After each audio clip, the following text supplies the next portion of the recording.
গেছে, কোকো ভীষণ খারাপ অবস্থায় গেছে। তারপরেও কোকো যে সে কোনোদিন রিমান্ড তো ওরা চিন্তাও করেনি, ভাবেও নি। কার ছেলে আপনারা দেখেছেন, সেই সব নিয়ে যে যখন ওই করেছে, সেই থেকে তার মনে যে এমন একটা ভয় ঢুকেছে, সে মানে কী যে করতো। একদিন আমার কোর্টের সঙ্গে দেখা, আমি দেখে তো অবাক, ছেলের এই অবস্থা। তারপরে তো অনেক ইটি করে তখন তো কোকোকে বিদেশে পাঠানো হলো। কোকো গেল, যেও কিন্তু ব্যাংককে বেশি দিন থাকতে হলো না, সেখানেও আবার পিছনে লেগে গেল পরে হাসিনা আসার পরে। ফখরুদ্দিন বহু চেষ্টা করেছে, আমাকে বহু চেষ্টা করেছে, আমি বলছি আমি যাব না।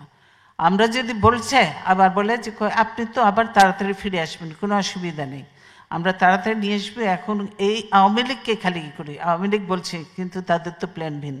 আমি বলছি না, আমি দেশের বাইরে যাব না।